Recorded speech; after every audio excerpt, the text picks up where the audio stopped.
you could easily take away everything you've given me. And I try to remember not to take anything for granted, 'cause I know that one day suddenly this will all come to an end.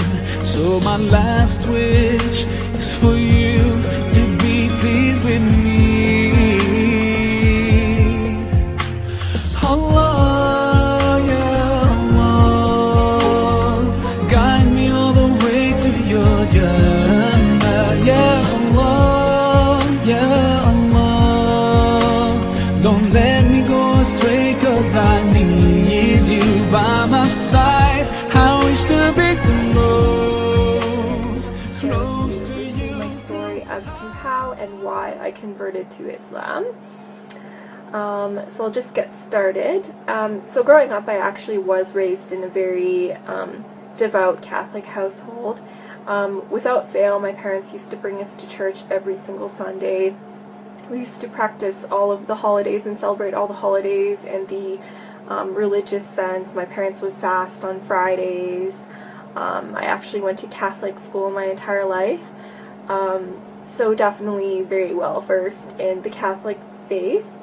But the one thing I will say is, even just growing up, I did know a lot about the faith, but I was never really brought to think about why I was particularly doing things, or you wouldn't really think very deeply into theology particularly. And you know, it was after the fact, when I finished high school and I started going to post-secondary education, like college, university, that was when I finally actually started thinking a little bit about my faith. Maybe it was the rebellious sense in all of us when we finally become somewhat independent and we want to be our own person, but definitely it was a little bit more than that. I remember, you know, just going to school after the fact, and it was the first time in my life I was actually intermingling with people that were not of the same faith group with me, just because, you know, going to a Catholic school, all my friends were Catholic. You know, I was a good girl. I never really went out a ton, so I can't say that I really had a lot of friends outside of my faith group. But when I actually went to college, university, I actually for the first time interacted and met, you know, Muslims as an example, and it kind of made me think about my faith in a greater sense. Like, I remember, you know, just going to church and thinking, for the first time in my life, like, you know, we're not supposed to be worshiping idols, so why do we even have, you know, like, statues inside the church that people are praying towards? Or if we're supposed to be praying to the one God, like, why are we praying to the Virgin Mary, or why are we praying to other people and saints when, you know, God is the creator of all things and God is the Almighty? In that sense, like, I just kind of raised a lot of questions, or I started thinking simply about, you know, Trinitarian issues, and the fact that if Jesus was praying, who is he praying to if he is God? Or why would he be in need particularly? Like, a lot of these things, no matter who I would talk to, wouldn't really have a great resolution. You know, just to name a couple of other things, like, if God is eternal, then how could God die? Like, I really just couldn't wrap my head around a lot of these issues, and the more research I did, the more I realized that a lot of these theological issues came after the fact, and the pure Christianity was actually Unitarian. But it was the later kind of additions that changed the faith to make it what we know it as today, particularly, meaning kind of more of a Pauline Christianity. But I won't get into that. So generally, at that point, that was kind of when I was questioning a little bit more. But I really didn't have much of a solution. I just had questions.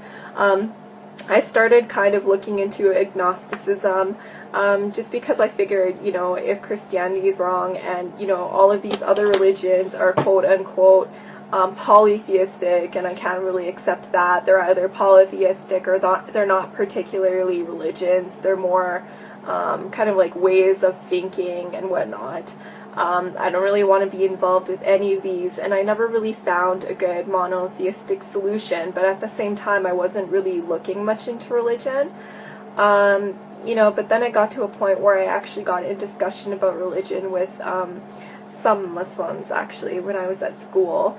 And I really didn't know much about their faith, to be quite honest. I had all of the stereotypical kind of ideas as to what Islam actually was. The fact that it was terrorist mongering and a violent faith, and they just want to convert everyone by the sword, quote unquote, or intolerant, they just want to kill everybody that didn't agree with them.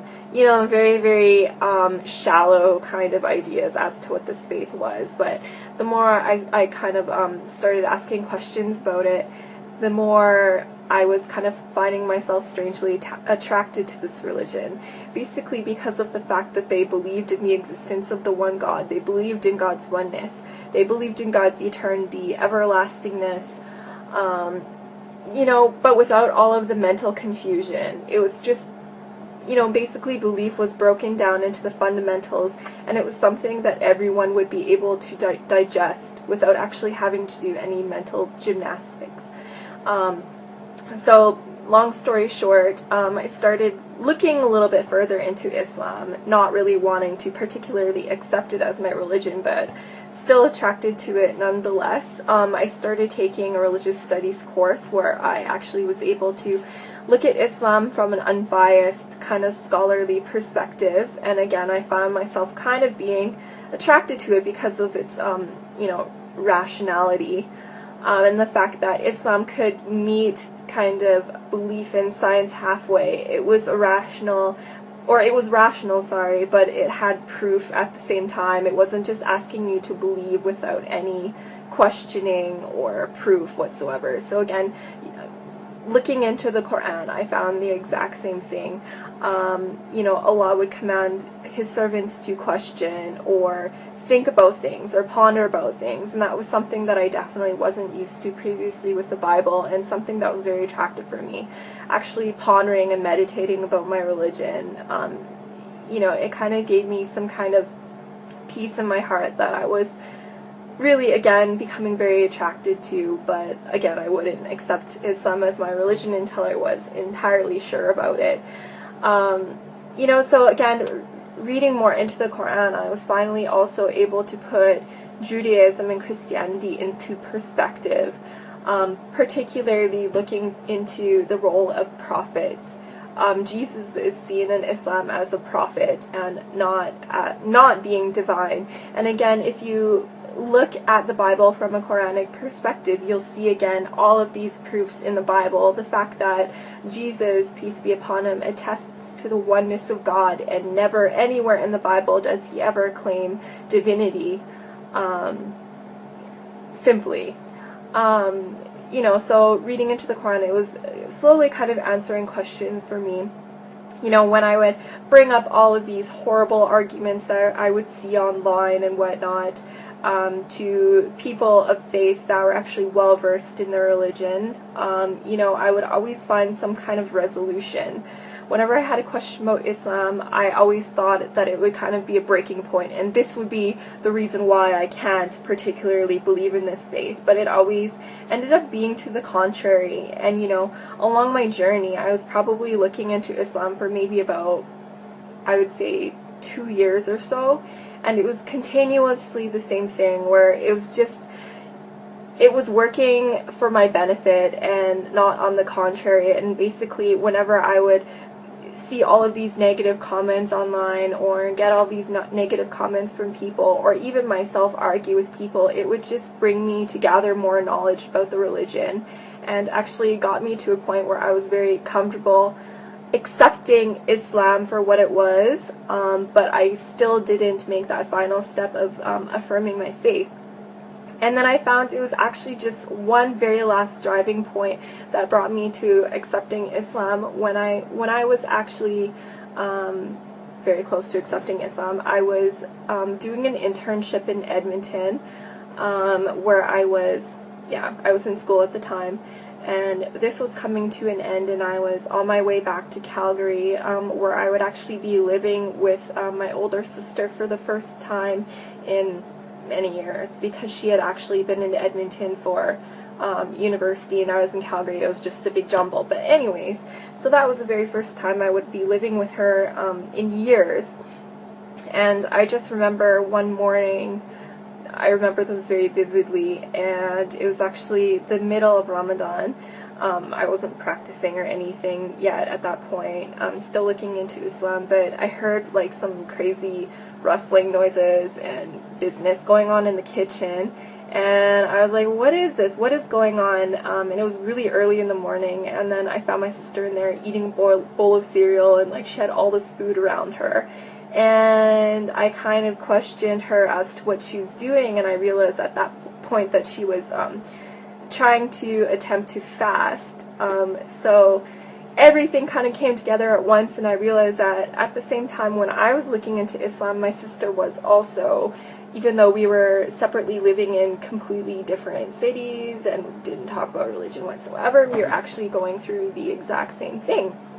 So that kind of brought me to a point where I was feeling a little bit more comfortable in my decision, you know, to potentially accept Islam. And my sister and I, we ended up actually going to a lot of religious lectures and lessons together, and kind of furthering our knowledge together and searching together. And we got to a point a few months later where we actually ended up attesting and affirming our faith in Islam together and saying our Shahada, Alhamdulillah. And since then, it's been about 4 years. So I've, since then, you know, my life has changed dramatically, for the better. Finally, as a person, I feel so whole. You know, before Islam, I would go to bed at night and I would honestly not be able to sleep because I felt like I was purposeless.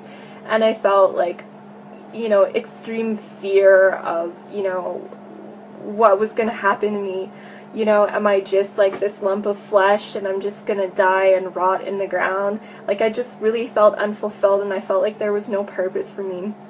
But in my life now, I can say that every single moment of every day, I feel like I'm accounting for it, and I actually have a purpose, and our purpose is to worship the Creator and devote our life to the Creator in the way that He has outlined in the Quran. Very, very simply speaking. But anyways, so that's my story. I'm going to keep it short and leave it at that, but inshallah, I hope any of you out there perhaps benefited from this story, and I hope to be of service to anybody, you know, with any questions about Islam whatsoever. I would love to kind of dispel any myths and use my knowledge that I've gained over the past couple of years to, you know, maybe inspire you guys in some way, or at least provide you with some knowledge, or answer any of the questions that you've been burning to have answers to. But for now, assalamu alaikum.